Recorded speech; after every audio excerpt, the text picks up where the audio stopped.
नमस्कार, times of Swaraj में आप सबों का स्वागत है। मैं हूं संतोष सिंह और आज हम टाइम्स ऑफ स्वराज में चर्चा कर रहे हैं कि बिहार की राजनीति बड़ी तेजी से करवट बदल रही है। हर दिन कुछ न कुछ सत्ता के गलियारे से या कहे लुटियन से कुछ खबरें चलाई जा रही है। खबर प्लांट भी किया जा रहा है। कभी नीतीश कुमार का उत्तराधिकारी, तो कभी विधानसभा भंग होगा, कभी किंग मेकर की चर्चा होती है, तो कभी आरजेडी जाति की बात करते हैं कि अभी भी सवर्णों के पास 80% संपत्ति है। बहुत तरह की चीज़ें, मतलब चुनाव खत्म हो गया है, परिणाम सामने आ चुका है, लेकिन बिहार की राजनीति अभी भी उसी तरीके से हॉट है, गर्म है। मतलब हर कोई अपने तरीके से चीज़ों को साधना चाहता है। कोई मीडिया मैनेजमेंट करता है कि पवन सिंह के खड़े होने की वजह से नुकसान हो गया। कोई कह रहा है कि कुशवाहा चला ही नहीं, विजय सिन्हा का भूमिहार कार्ड चला ही नहीं, सम्राट चौधरी का चला ही नहीं, मुरेठा बांधे तो उसका नुकसान हो गया। जिसके लिए मुरेठा बांधे वो तो उनकी वापसी हो गई, पार्टी का नुकसान हो गया। कई तरह की चर्चाएं चल रही हैं और विश्लेषण भी चल रहा है। जबकि ऐसा नहीं है कि एनडीए को यहाँ बहुत बड़ा नुकसान हुआ हो और महागठबंधन को बड़ा लाभ हुआ, ऐसा भी नहीं है। वोटिंग परसेंटेज भले राजद का बेहतर हो गया हो, लेकिन सीट में वो परफॉर्मेंस के रूप में नहीं बदल सका। 2019 में 1 सीट जीते थे, इस बार विपक्ष 10 सीटें जीती हैं, उसमें पप्पू यादव भी हैं। तो कोई बड़ा बदलाव नहीं हुआ, लेकिन चर्चाएं रोज कुछ न कुछ अलग अलग तरीके से हो रही है। चर्चा विधानसभा भंग करने को हो रही है, अब वहां भी कह रहे हैं कि अब भंग नहीं होगा। मतलब अलग अलग तरीके से चल रही है। लेकिन इसकी वजह क्या है? अचानक बिहार की राजनीति में वो क्या ऐसा फैक्टर सामने आया है जिसको लेकर बेचैनी बढ़ गई है। चाहे वो लालू परिवार की बेचैनी हो, लालू की बेचैनी हो, या फिर बीजेपी खेमे में बेचैनी हो, क्योंकि यही दो खेमा है जो ज़्यादा उत्साहित भी है और अलग अलग तरीके के बयानबाजी करने में व्यस्त भी है। कोई कहेगा कि किंग मेकर कैसे हो सकता है विजय सिन्हा, तो सम्राट चौधरी कहता है कि भाई हम लोग उन्हीं के नेतृत्व में चुनाव लड़ेंगे। कोई कुछ मतलब ये बिहार की दो बड़ी पार्टी, नंबर 1 पार्टी राजद विधानसभा में, नंबर 2 पार्टी बीजेपी विधानसभा में, सबसे ज़्यादा अगर गौर करिए तो इन्हीं दोनों की तरफ से कुछ न कुछ प्रतिक्रियाएं आ रही है।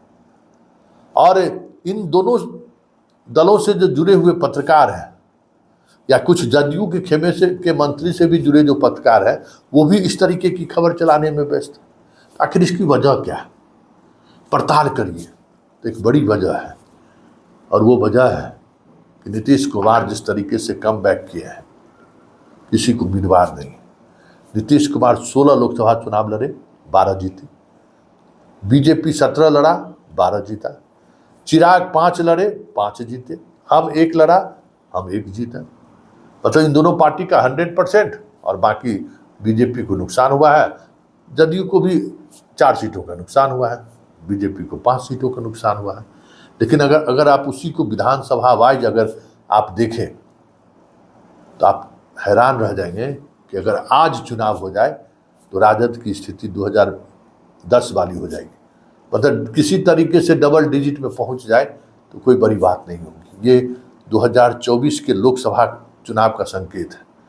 और इस संकेत ये भी है कि 1 सीट कम लड़ने के बावजूद भी जदयू बीजेपी से 1 सीट कम लड़ी है, फिर भी अगर आप देखिए ओवरऑल विधानसभा क्षेत्र की अगर हम बात करें तो आपको जदयू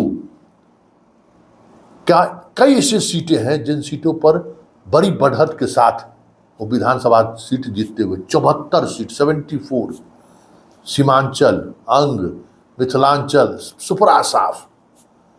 मतलब लग रहा है जैसे उस क्षेत्र में जदयू की आंधी चल रही है। 74 सीट पर बढ़त बनाया है इन्होंने विधानसभा क्षेत्र में। और बात बीजेपी की करें तो बीजेपी के परफॉर्मेंस की करें तो चुनाव तो 17 सीटों पर लड़े, लेकिन अगर इंडिविजुअल अगर सीटों की बात करें तो 78 सीट, 68 सीटों पर बढ़त है। और वो जो 68 सीट है, उन तमाम 68 सीटों पर एकदम कसमकस वाली लड़ाई वाली स्थिति है। जदयू वाला नहीं है कि मार्जिन से जीत रहे हैं। और एलजेपी 29 सीटों पर, और हम 6 सीटों पर, कुल 177 सीटों पर आगे हैं।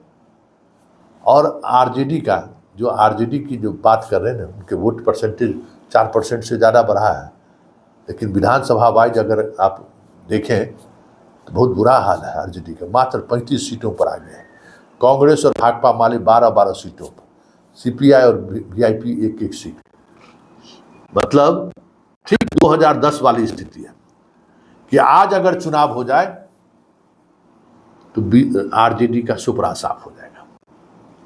तो यही वजह है कि लालू चुनाव खत्म होने के बावजूद भी ट्वीट कर करके बिहार में जो जातिवादी मानसिकता को बनाए रखना चाहते हैं, जो वो लोकसभा चुनाव के दौरान थोड़ी कोशिश उन्होंने कुशवाहा पर की, जिसके साथ लाभ भी मिला, लेकिन सीट में परिवर्तित होता हुआ तो नहीं दिख रहा है। मात्र 32 सीट पर वो आगे हैं विधानसभा चुनाव। और अगर सीधे तैयारी फाइट हो जाए, ये तो लोकसभा चुनाव का है, विधायक के स्तर पर जब फाइट हो जाए तो 2010 वाली रिपीट हो जाए तो कोई बड़ी बात नहीं हो।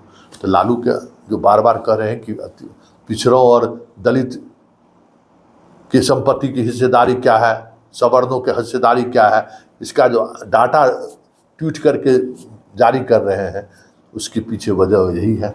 और बीजेपी बेचैन क्यों है, ये भी समझ लीजिए कि चले थे नीतीश कुमार को हाशिया पर पहुंचाने के लिए, लोकसभा में भी झटका लगा और विधानसभा में भी चीज़ें सामने हैं कि भाई नीतीश के बगैर कुछ भी संभव नहीं है।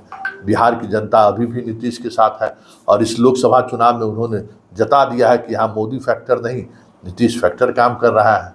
और नीतीश के बगैर बिहार में किसी की अभी सरकार नहीं बनने वाली है, ये भी जनता ने जता दिया है।